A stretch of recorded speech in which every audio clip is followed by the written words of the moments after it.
Like magic. Jesus Christ. Oi! Hey, everybody. Hi. Because the dogs are running through this house. Oh, Lord. We are back Yay. for another installment of the Wicked novel. And boy, things have gotten crazy. And boy, are we in for a treat. Boy, I guess. Yeah. You look at it like that. You must. If you want to look at it like that, it's a bit risque for my taste, but hey, what can I say? But first and most important, we must pay our tributes, raise our wands, do what we do as Potter fans, but mostly as somebody who loved this woman dearly. Pay our respects to Dame Maggie Smith, who passed away a couple days ago. She passed away 2 days ago, yeah. Peacefully with her family. And if you have never seen the real Maggie Smith, not the characters that she so brilliantly played, Downton Abbey, Professor McGonagall, I think the list goes on and on and on for decades. Watch some interviews with her. Oh my God. There's a lot of tribute interviews with Dame Maggie Smith on YouTube that you can just catch 3 minutes here, 5 minutes here, and see what an amazing just woman she was. As far as her humanitarianism, her humor, her wit, her just how real she was. Well, my biggest story about Maggie Smith that I was finding just absolutely fascinating, hilarious, whatever, is she doesn't watch herself. It has anything to do with the project that she's in. When she was asked about watching herself. She was asked about Downton Abbey. She said they asked if she's seen Downton Abbey. She says she has the box set, but it's too late to catch up.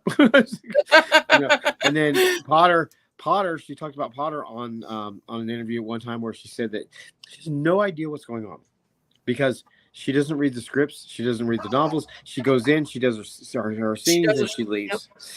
So I'm sure through the years she picked up, at least her relationships with her co-stars, but she really didn't know the bigger scheme of it. And yet, how she connected with all those characters was just amazing. So Maggie Smith, we love you. Raise our ones. It's Professor McGonagall. You will be missed. You guys forget. We're in tribute tonight. You will be missed. Greatly, greatly missed. And this brings me to my first little rant of the evening, but just a quick one. Don't do this show. For the love of God, HBO, please don't do this show. Yes, please. Alan Rickman, Robbie Coltrane, Dame Maggie Smith now. You've had, let's face it, played Dursley. You have Ollivander. All these amazing talent from the UK. The most elite of the elite of British talent have now passed. Their memories are recent. Their performances are top of the game. And you're just going to go redo it for money? No. Just somebody drop a freaking meteor on HBO or something to stop this nonsense. JK, if you're listening, Joe, if you're listening, for the love of God, stop this nonsense. Please. Do not do it. And that's my rant. Because I got nothing to do with it. There's absolutely nothing wrong with the original. It's perfect. Leave it alone. Exactly. If you want the full story from the books, read the books. They're there. People say, well, the movies left out so much stuff. It doesn't matter. They're perfection. Regardless of how you feel about the character story, the movies are gems. They're classics. They're beautiful. Leave them alone for a while. Wait 10, 15, 20 years. Let another generation handle this. Not us, not our generation. That's still. I refuse. Yeah. Now that Maggie's dead, I refuse. Forget it. Okay. Yeah.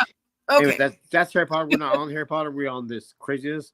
But last thing before we get into our topic of discussion, we have something we forgot last segment. Our last show was our segment. Is we've got our little blind bag opening. So we got one here for Eugenia and one for me. We're gonna open see what we got. First off, we got this one for me for Pixar. Let's see who we got. This is a little, you buy these at Walmart. That's what's you got? Cash register. Okay, here we go. Who do we got? Oh, I have no idea who this is. Rapunzel, maybe. Is that Rapunzel? That's Rapunzel. Okay, well you go, bitch. There you go. Okay. Hey now. Rapunzel, she's style provider, and this one is for Eugenie. That will be going with her Christmas box. And she get one of the little Funko Pops. Oh. Who's it? I don't know. Which one is that? I don't know. Read that. I don't know, some Franken something or other. Aw. Well, there he is. I love these in these little boxes. They're so cute. Nice. I'll add So- him to the collection I have So over. that's that, and we got one more for today. I found one. I got one blind box of Dungeons and Dragons minifigures. I don't know if I'm going to be collecting this line. They're amazing minifigures, but I finally just end up selling the minifigures anyway. So I don't know if I'm going to collect it or not. But I picked one up, so we're going to see what's in here. I didn't scan it or nothing. You can scan these, Scan the barcode on the bottom with a QR scanner. It'll tell you right exactly what figure is in here, so you don't have to buy 100 of them. What are you guys doing? Stop.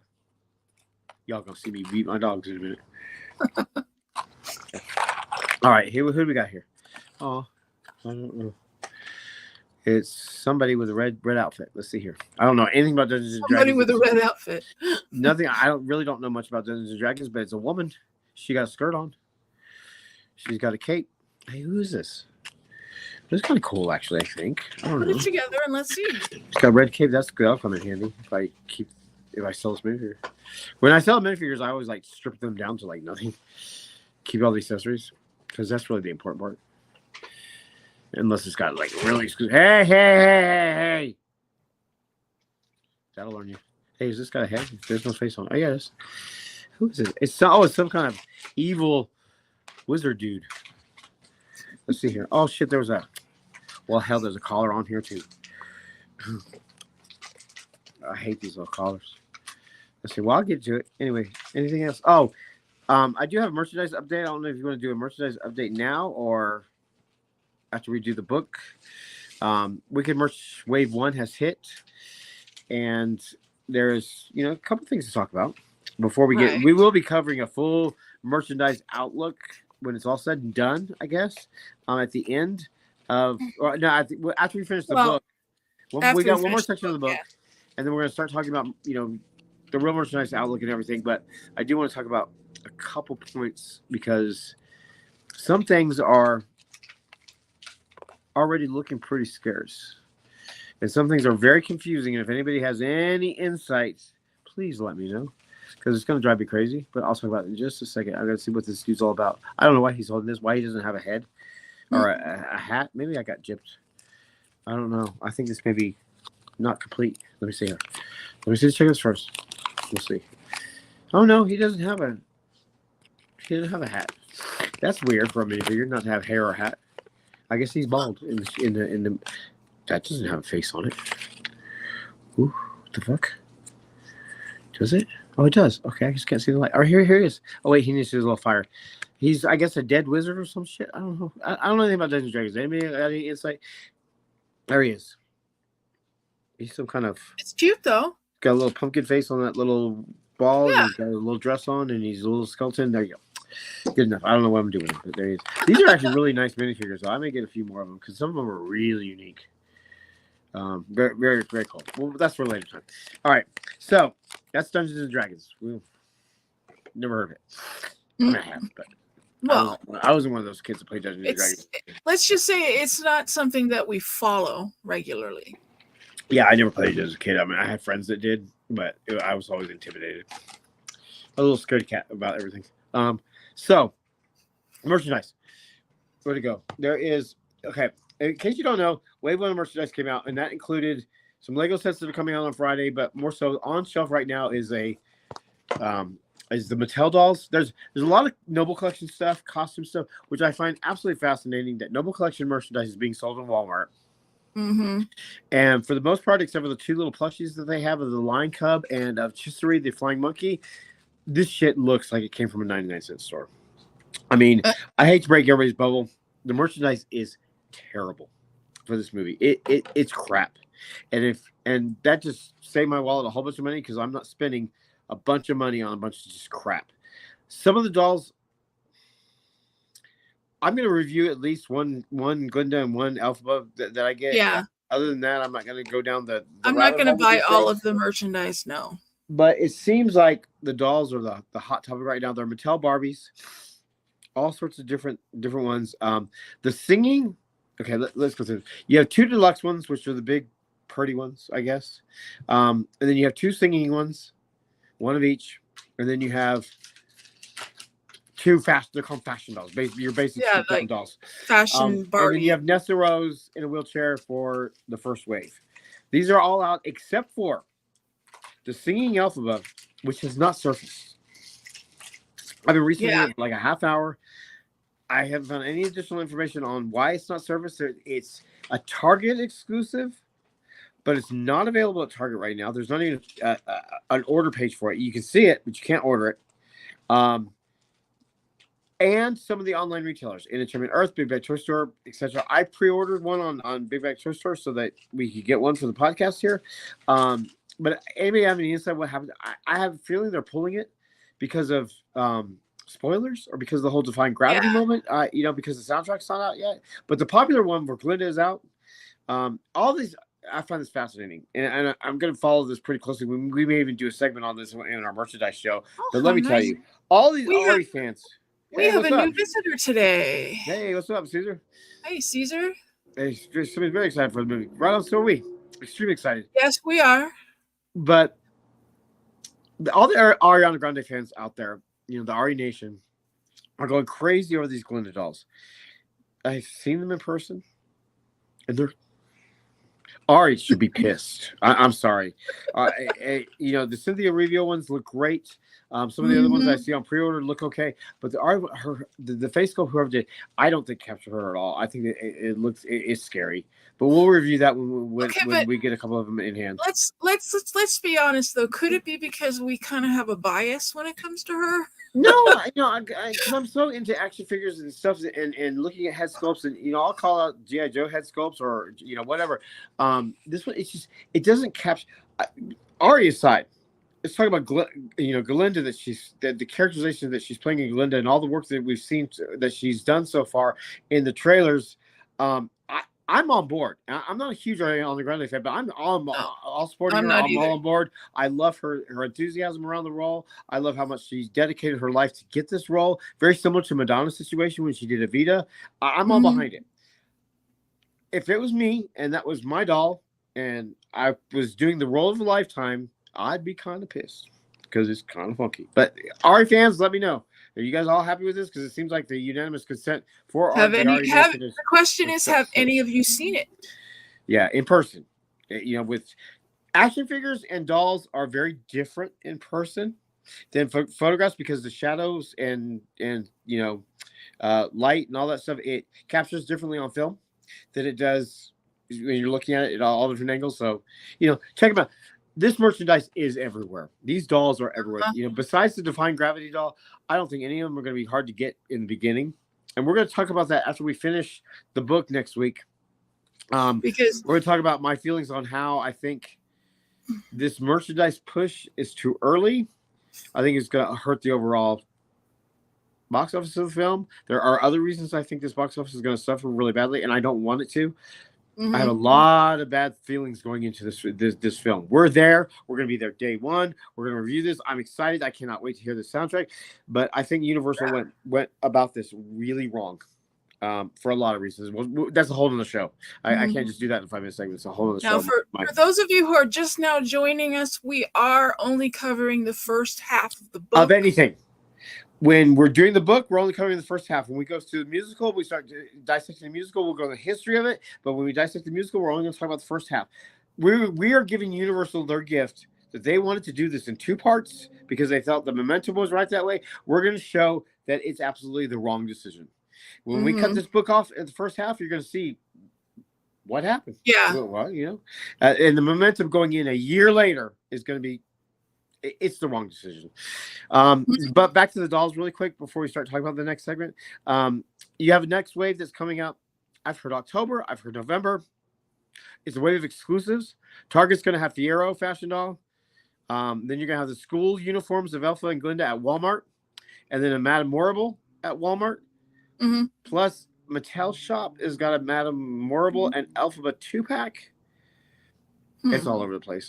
Anyway, there's a lot of dolls out there. If you want an Elphaba and Glinda doll, you're going to get one. There are plenty out there. Yeah, as far as the rest of the crap that's out there, costumes, the accessories, this is geared really young. It's skewing really, really young. I mean, we're talking like 6-year-old young.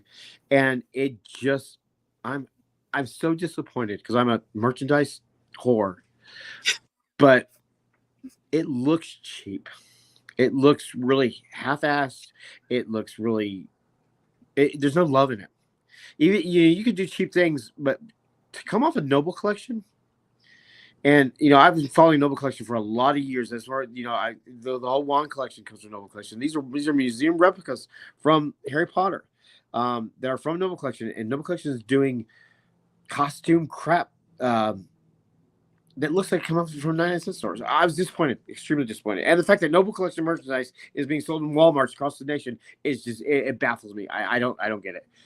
Anyway, that's my rant on merchandise. We will talk in depth about all the merchandise coming in. One thing I am excited about merchandise that is now up for pre-order is coming out really soon, and is a really good thing that we're going to be following pre-movie is the Inside Edition books. Inside Edition is going to be having a couple different little exclusive books that are coming out that take pieces of the story. And my read on this is we're going to get some segments of the story that have been added to this movie early. Because the first book that's pre-order about from Inside Editions is a story about how Oz came to Oz. And I think they're going to do this in a flashback in the movie because it sounds like it's a representation of what's going on screen in like a pop-up book or some shit. So as soon as I get that in stock, we'll discuss that. And if you don't want to know any spoilers, we'll let you know well in advance. We're trying not to spoil anything past part 1, but we're going to spoil the hell out of it up to part 1. Mm-hmm. Questions, comments, concerns, class. This book's now in session. If you are underage, this is not the show for you. Yeah, this is not the book for you. If you are a parent of somebody underage watching my show, do not come at me. And this is another reason that Universal really fucked this up, is they're billing this to really young kids. This is an NC-17 book. Oh, yeah. I think it's worse. I think it's worse than that. Possibly. So the fact that this edition of the book now has the movie poster on it with Ariana Grande in one corner, Cynthia Review in the other corner, saying, no, a major motion picture. This is not a major motion picture. We are not getting this story.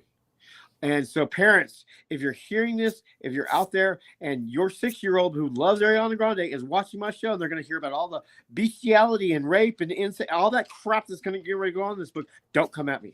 You've been warned. Even though I think on our thumbnail it says not safe for work. This is a X-rated book. And knock yourself out. Universal, you fucked up. Okay. Let's just say the musical is very loosely based. Here's how I do it before we get into why. I think it's like they took the same character names in the same kind of locations with the same kind of here's how it starts and here's where we're going to go, and nothing else is the same. Literally, nothing else is the same. They are two totally, completely separate projects. Wicked the musical and Wicked the movie are going to be very close. The fact that they said they're going to be incorporating some stuff from the book into the movie, I call horseshit because they're not incorporating this stuff in there. They're not. There's no way they can. They may take some elements like the dragon clock or something and put it in there somehow. But even the dragon clock is really a big political thing, and it's a judgment thing. It's almost like a god thing, a very religious thing. You can't take these adult themes and put it on the screen. I'm sorry, unless you do some sort of adult miniseries. That's very Game of Thrones. It's really dead. This is very on the level of Game of Thrones. It's. I could see a show like Game of Thrones doing this story, and doing it well. That's the level it's at. So this is not. What is this feeling? It's not that. So it's gonna be interesting. So let's talk about it. So yes, we are now jumping into part 3. Part 3 was again. We're still in Gillikin country. Which is basically shit. It's the school. And where we last left off was the first cliffhanger of the moment was Dr. Dillman's dead. Remember, they took his body out and it was brutal and he's like all mutilated and they described his dead body like they were describing an autopsy. It was disgusting. And it was shocking. The way Gregory Maguire pulled this off was really cool. That he dropped it on like a bomb. And even as I was reading, I was like, oh my God, because I totally forgot that it was coming. So the death of Dr. Dillman becomes a big jumping off point for Elphaba. Because if you remember in the play or in the musical, there's the whole animals can't speak. They're suppressing animals. Not heard. Yeah, animals should be seen, not heard. They're suppressing their rights kind of in the musical. It was a really, really painting down thing. They're slaughtering these animals in this book. And there's a particulars that are behind it because they want shit. You know, the wizard wants Oz to be animal free, and I think it comes in line with what they say in the trailer. But they kind of express here a little bit is that they need to create an enemy. They need to get the people rallied up behind a certain enemy and give them a reason to trust the government or trust the Oz, who is an outsider. He's a foreigner to this land. He overthrew Ozma. There's a lot of controversy about what happened there, and people say that Ozma, she stepped down, willingly, and it's fine. No, wait a minute. Oh, nobody's heard from Ozma. Like all this crazy stuff. That again, if you parallel that to what's happening in our country today, it is identical. Mm-hmm. That you have a situation where you have a government that is through social media, through TikTok, through YouTube, through little 30-second clips, telling us what the grand public needs to understand. And most of it's not true. Or most of it's just a 30-second clip of something that may or may not be true depending on how you look at it or your opinions on things.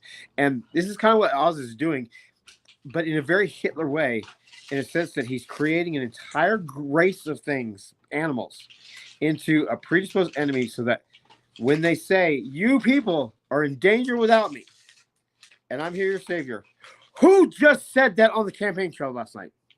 It's sick. The parallel is sick. Okay, so take what you're hearing out, in our country, and it really relates to the story. That's why I think the story is so poignant to where we are right now, because it makes you look at it on a totally different perspective. We're looking at it through Ozian fictional characters, and then you start to think, wait a minute, I've heard that, or do I really just believe everything TikTok just said? Maybe.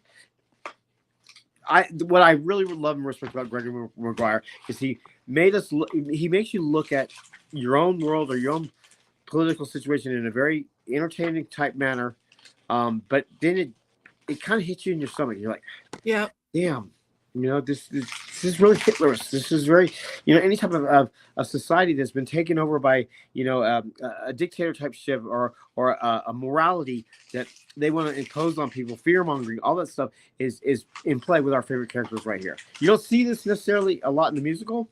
It is really, really family dumbed down, the kind of overall of that, but the book takes it very seriously. Mm-hmm. And that's really what the point of this book is all about, is it is a political allegory on all these things. So my rant aside, Stillman's dead. That's where we start this part. Yes. And we're gonna have a big, oh my God, what happened? Oh my God, that kind of thing. And it comes to find out, basically, in the most elaborate kind of flourishy kind of way, is that Grommatic is the one. If y'all have not seen Return to Oz, it's the greatest horror film ever made. Watch from the 80s. There's a character in there. There's also the character that's in a lot of these Oz books called TikTok. And he's a mechanical little round, robust little kind of TikTok thing. And his name is Grommatic. Yeah, but TikTok is the one that's in Return to Oz. And TikTok is the one which I think is very similar to the inspiration for Grommatic. Grommatic is Madame Morble's assistant, aide, butler, servant, lackey. Yeah, he is. Yeah, he's her. Her Renfield to Dracula. I consider him to be he's her spy. He's a spy. He's referred to as a spy quite frequently. He's mechanical, very similar to TikTok, and so it takes humanity away from him. But he's the only one in the room when Dillman is killed, and they find Grommatic covered in blood, like the way Maguire describes it is like as if an artery was severed and just poured on Grommatic. So then, obviously, the blame is being put on Grommatic for killing him, and they got to have all these questions and more unfacts are thrown into the situation where they confuse the situation. But Morrible kind of gets word of that Grommatic is kind of being blamed for this and confuses the situation even more. But then the umpire or whatever of Glinda, she's Glinda now. Yeah, she's Glinda, not Glinda. She changed her name because Dillman died. Right. So she's Glinda now. And that was uneventful. Just it made a big old huge splash about it in the musical. Now it's just like I'm Glinda now because I want to respect Dylan. He's dead. Okay, here you go, girl. You didn't even like him. I know exactly. He's like, so Glinda, now Glinda, not Glinda. Glinda, her pair. What are they called? Her nanny, not nanny. I don't confuse that because that's a whole other mess. A whole other different character. What were those bitches that took care of them? Well, I forget what they're called. I keep forgetting their names. Anyway, they're on pairs. They're whatever. Yes. Hers that stepped on the nail in the first part. That couldn't come to school. That ended up being the reason that her and Elphaba shared a room. That whole nonsense. She dies. Yeah, she dies. And it was a long day. She came and she said her goodbyes and all this kind of crazy crap. But whatever. She didn't come. Then he went to her. I don't know.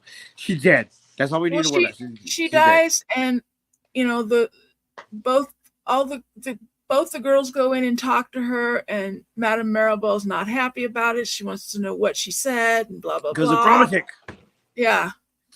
That's how that plays into all this, because she has some information on grammatic. Mm-hmm. There really was information on Madame Maribel. Who's behind all this? I think. Yes. But she's behind all this. Yeah. So go ahead. But yeah, they decide they're not going to tell Madame Maribel anything.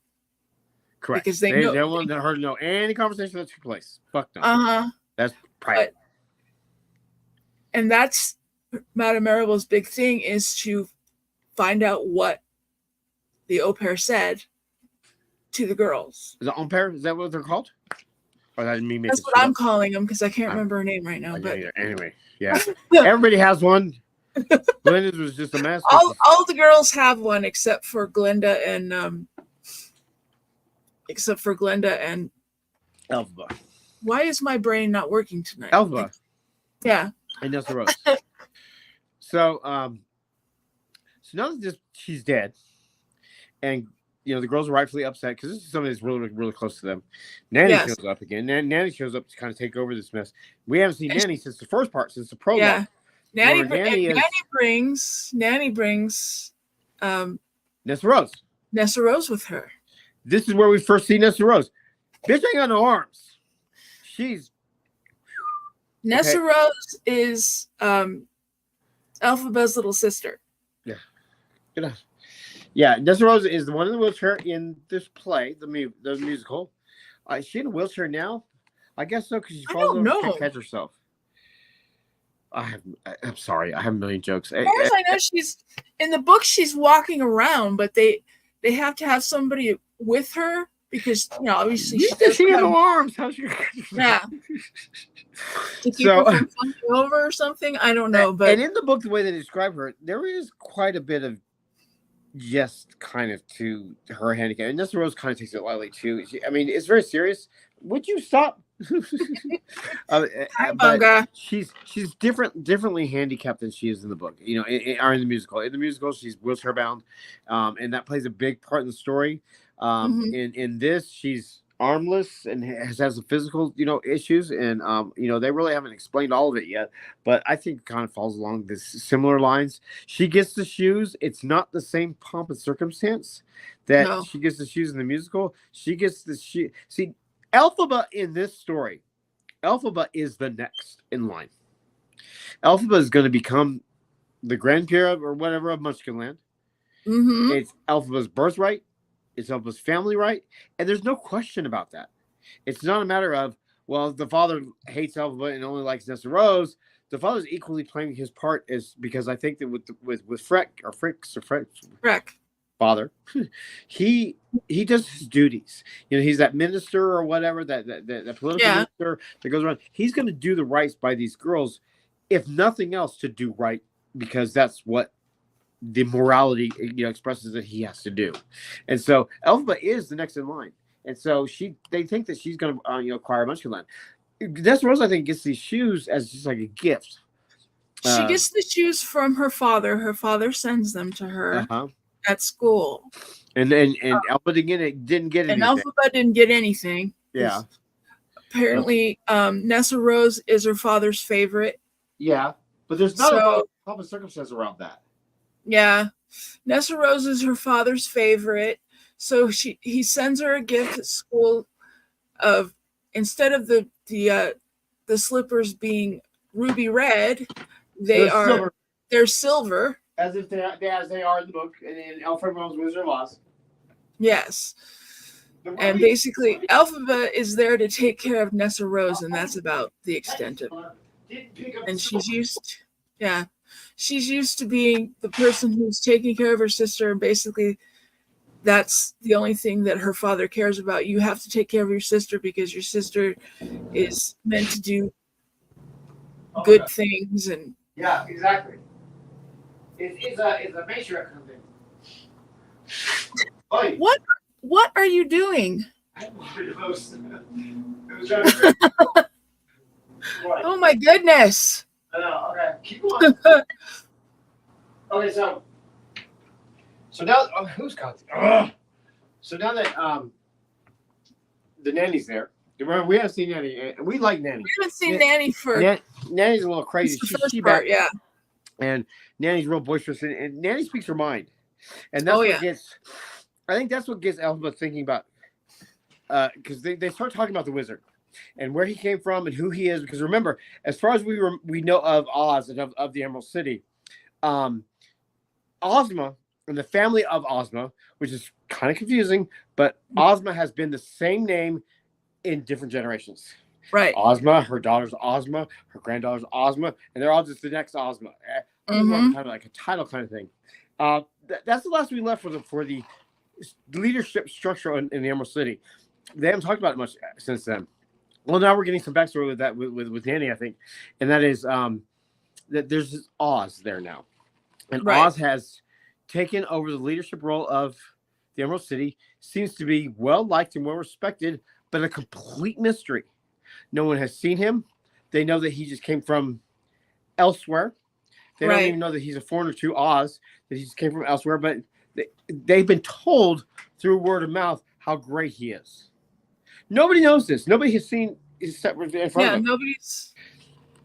You have to be invited to actually speak to. Correct, and you have to have an be a reasoned audience with him, or be inside the loop, or all that kind of grandiose kind of thing that we know of the Oz. We know the wizard and what he does with the big face and all that.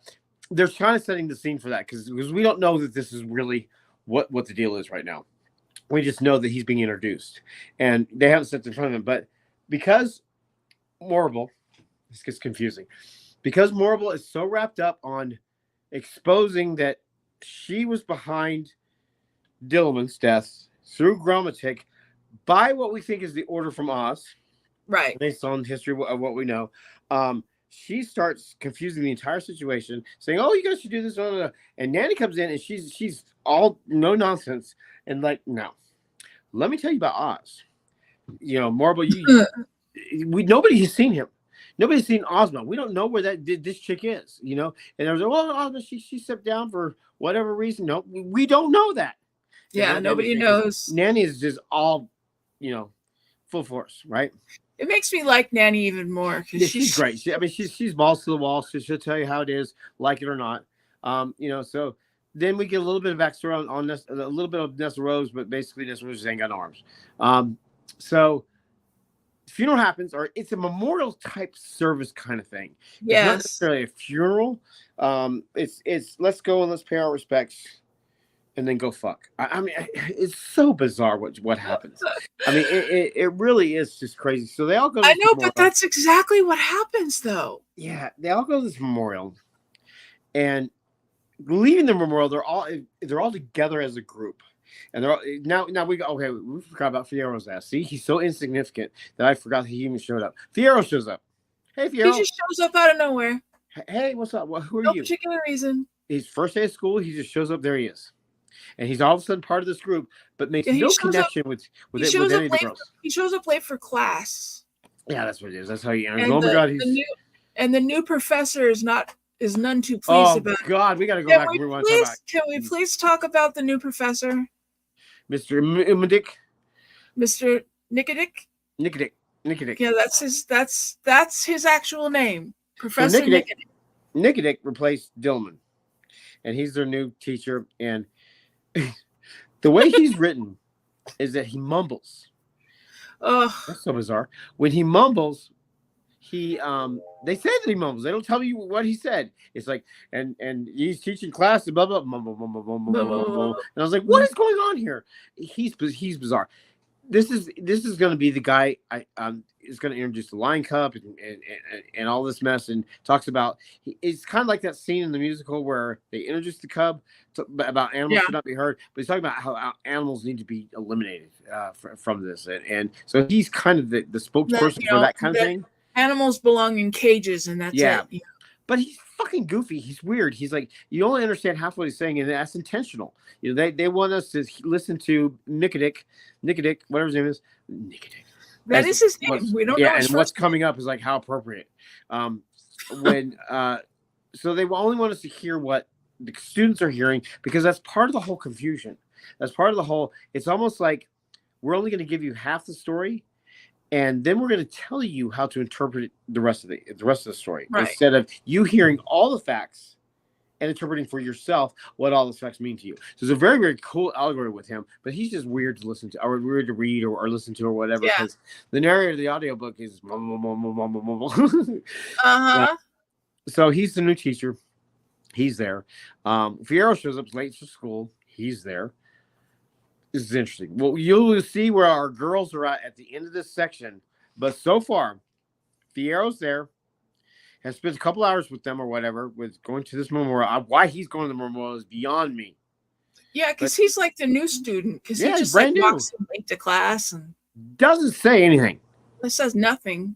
Makes no connection with Glinda or Elphaba. There ain't no love triangle. He's just there. And I'm like, who asked him to come? If you're not going to contribute, go away. I mean, he's just there. It's weird. And so, but they go to this memorial, and there's two other friends. I don't know if they were previously introduced. They might have been, but there's two other friends that are with them, two males now. Because remember, the males are you talking about Croak and Tibbet? Yes. Yes, they were introduced before. Oh, they were. Okay. Yes, they're friends. They're friends of Bach. Box. See, now they go to a separate school, right? Yes. See, that's what's weird about this too, is that the males and the females are separated from this. Mm-hmm.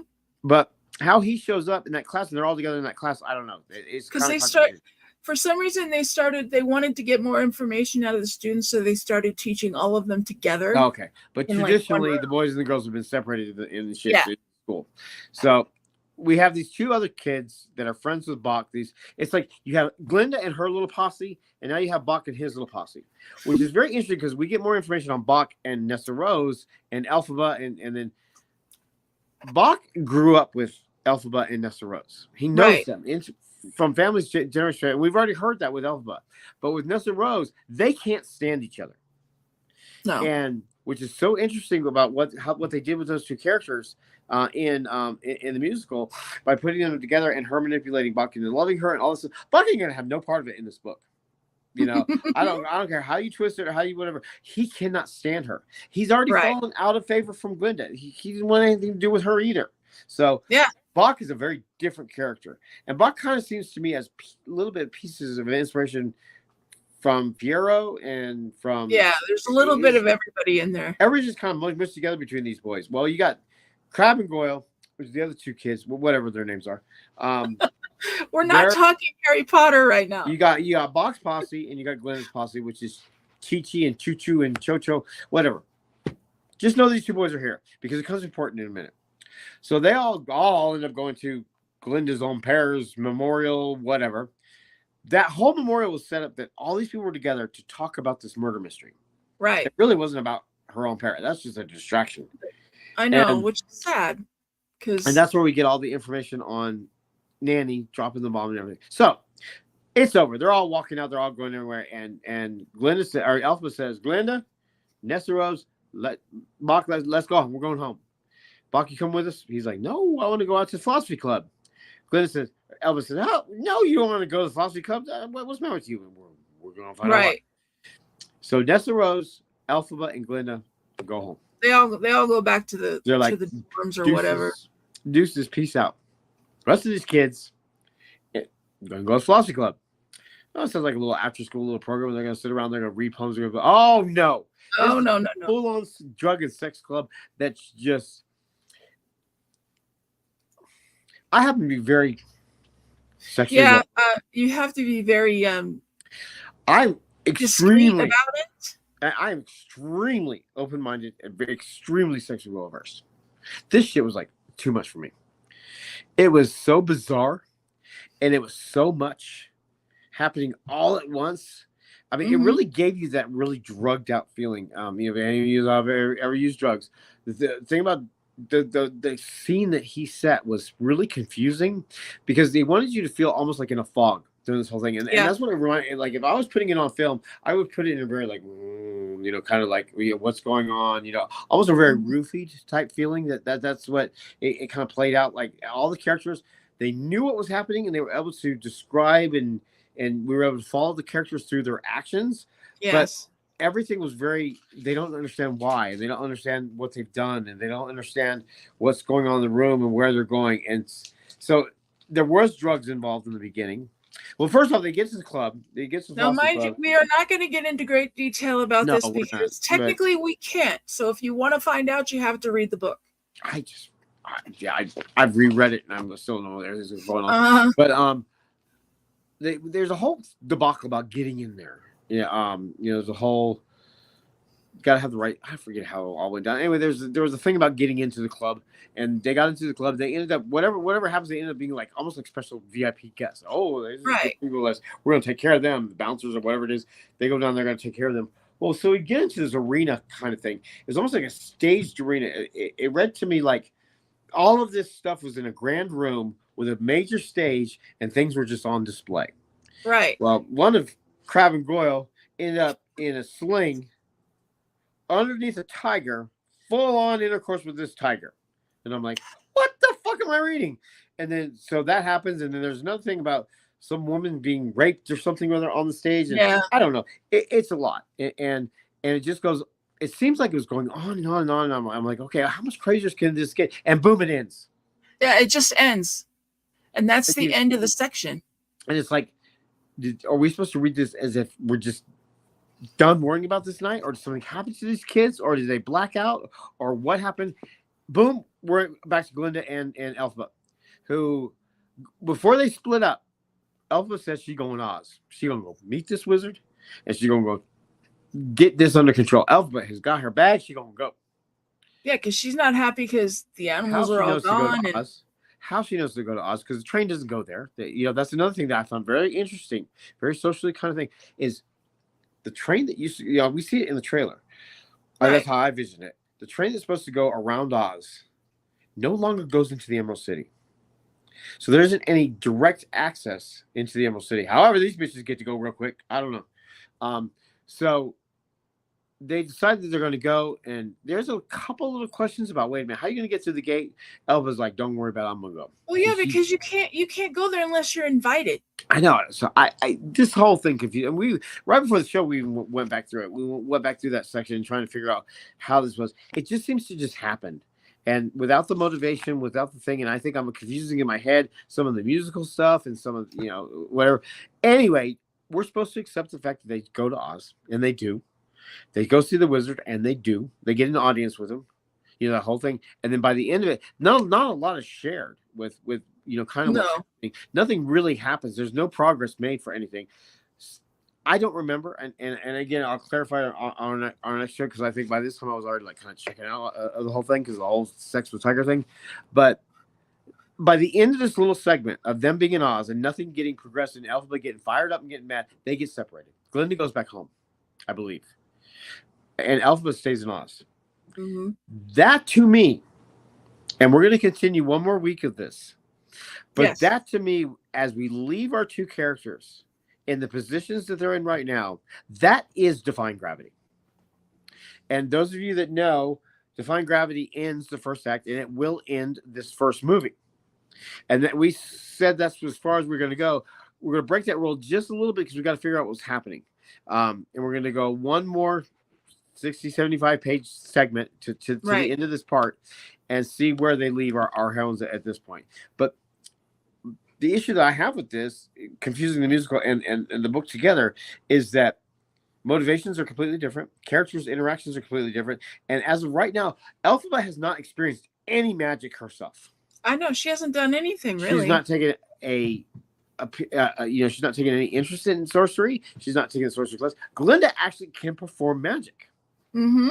Glinda is doing well in sorcery class. She's the student of Madame Morabelle, not Elphaba. So if we leave Elphaba and Oz, and this is going to follow the same type of suit a little bit of the musical, Elphaba has no power. So something in Oz got to motivate her to have her power for them to villainize her to get where we're going. And so far, they don't know who the fuck Elphaba is. She didn't mean anything to anybody. Oz did not invite her. Marable didn't invite her. You know, Marable does have some sort of connection to Oz, but she's not. Elphaba's not this. Elphaba went there because she's pissed, and she's a humanitarian, and she's like, I'm going to put this shit in check. And you know, she's got bigger balls than what she thinks she can handle. Glinda is still being a little spoiled thing, and you know, I'm not going to get involved in this. No, and goes home. I think I read it again, but so that's where we leave. Is this defying gravity? It might be, because everything is so very different. So, but we are going to do one more week. Yeah, we're going to do one more section. I say Thursdays. It's probably going to end up being Sunday. It usually is, but either Thursday or Sunday, we'll post. We're going to do one more section, and I think that's all that's going to carry us into part 2. And then after that, we'll do a big discussion on that and see where we stand on the book. Are we going to wait a year to do the next part? We might. We'll see. We're not going to do anything on it until after the movie. If we go back to the book, it'll be after the movie. We're going to move into the pre-movie hype, a couple show after we do this next part, and then we're going to get into merchandising and stuff like that. And then we're going to cover the musical. We will cover the musical, the history of the musical. There are some great documentaries out there. It's fascinating. The story of how this even became a musical over all these years is, I think, one of the best stories of Wicked's history. We're going to talk about all things musical. We're going to talk about some of the famous actresses that have done these roles, some of the trials and tribulations that the show has had, some of the successes, all the facts and all the stuff. We just want to have fun talking about the musical, because initially that is our love. It's the musical itself, the Stephen Schwartz score, the story of the musical. And I'm trying to look at it in my mind as two totally different stories. You know, this one's is loosely based on this, and this is fascinating. It really is, but it's not the musical. And I know this came first, and this is a tome, and I love all the political allegory of it. I think it's fascinating, especially today. Oh yeah, the book is great, but it's not the musical. It's not a love fest. It's not something I could wrap my arms around and be like, oh, comforted by it. Oh, my music. I can put the Wicked soundtrack on and be just in heaven. Yeah. This is not a feel good thing at all. This doesn't make you feel good. This makes you feel really self-thought, and that's why I'm glad we're doing this, because it's such a great introspect about our own lives, but it's an icky kind of feeling. This book is icky, but we're gonna trudge on, and then there is a book coming out in March. Is it March? It is March, I think, which is a prequel to this, Elfie's backstory. I think they may be gleaning a little bit of information from that into the movie. We'll see. Merchandise that we pick up the next couple of weeks, we'll go over. We'll do reviews. You guys know I'm a Lego guy. God, I'm so torn. I'm torn. I will get at least one of those sets, probably the popular set. Popular being the song set. I may get more. We'll see. But the Lego sets are crap. I saw them. Not impressed. Most of this merchandise is not good. But I do want to share that. We did say we're going to cover everything Wicked. I do want to share that. I do want to have at least one of each of the dolls of the Elphaba and Glinda in my collection to go with the other ones. Too. There's a little bit that I want. We'll share what we can with our reviews. I'm not breaking the bank for it. I got other stuff to buy. I was excited about it. This merchandise, let me tell you what I saw today. It kind of burst your bubble, doesn't it? It did. There is so much little girl costuming crap that's out there as far as like makeup and wigs and hats. And jewelry boxes. They're selling a pink and green hair dryer. They're selling a pink and green curling iron. It's like, it's so off the mark. It's otherwise known as, what camp are you? Are you camp pink or are you camp green? But there's nothing geared for the general public. There's nothing geared for an adult audience. This is geared for a little gaggle of girls sitting in front Like of the little mirror playing 6-year-olds. dress up with Elf and Glinda, and that's their audience. And there's a million fans of all ages for this thing. And I would say that the Lego sets would be something that could be geared. It's not. The Lego sets are geared the same style as Friends or the Princess Collection. Little Yeah. girls, and it's. We'll do a whole expose on this. Maybe next week we'll do a double show. But I think that the two biggest reasons that Universal there's three reasons that I think this is going to fail, and I don't want it to, but I think it's going to. Is one, in case you have not heard, part one is 2 hours and 40 minutes. That's longer than Act One. That's longer than the whole show. I know it's longer than the whole show. It's a mess. 2 hours and 40 minutes for the first part of this. Everyone's like, oh, I want more Wicked. No, that's a bad thing. That's a really, really bad thing because we were already questioning the momentum going into this in the first place. This is going to kill the momentum, my opinion. Secondly, merchandising is terrible. It's crap, and it's going to be so next level that come December, this crap is going to be on every clearance level. It's going to be strewn over every Walmart. It's going to be all over the damn place as garbage. And that's sad to me. It's so it's to the point where it's nauseating. And it hasn't. Only the first small wave of it has hit, and if they had done this right, and they had done selective merchandising with selective companies and really put love behind it. No, Universal wanted to just shove this out. This is Phantom Menace style marketing that's going on, and this is the first wave. This is a preview wave. That come October 3rd, it's going to be everywhere. It's going to be a pink and green just vomited in your face. And and let's talk about the fact that they're breaking the soundtrack up into two parts. Well, we don't know that yet, but that's my speculation. That makes the most sense because of Oscar rules. They cannot release a copyrighted soundtrack that covers materials not in the film to be considered for awards. So it's going to be an Act One and a Part One and Part Two all the way. They're not going to release a year in advance Part Two soundtrack. It's not going to happen. I think Part Two is going to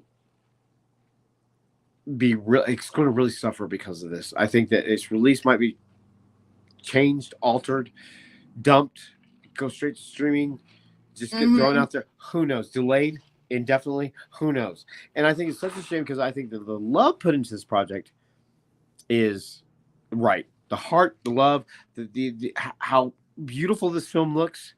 I think the direction and the money put into it and all that was misguided. I think Universal executives allowed John Chu to skew this project in such a way that I don't think they thought of the overall picture. And I don't think they thought about how this is. The movie industry is broke. And the movie industry is having a really hard time reestablishing its feet. I mean, you got to have a major event movie like Deadpool or No Way Home or something like that even breaks ground to be a phenomenal movie, box office wise. This is not going to be it, folks. And I think that this movie is going to do such an injustice to the musical itself. I think, will it be good? I hope so. Everything I've seen of it looks great. Will it go over well? It's going to go over badly. Because if I was a newbie and I didn't know anything about Wicked, and I was seeing the trailers, and I go into my local Walmart, and I saw the crap that was up there on the shelves today, I would think, oh, that's that movie about that witch, the Wizard of Oz thing that I keep seeing the trailers for. Oh, this is for little girls. I may take my little 6-year-old daughter to see this or send her with her mom to go see this. This is not for me. You've already alienated half the population for just even the newbies even wanting to go see this. If I was a newbie and I didn't know anything about this, and I walked in and saw that merchandising and saw how they're building that, I'd be like, oh, that's so not for me. I'll wait for streaming. I'll catch it on TV. It's so sad for those of us who love musicals. And say what you will, is my opinion. You could disagree or not. 2 hours and 40 minutes for the first part is not good.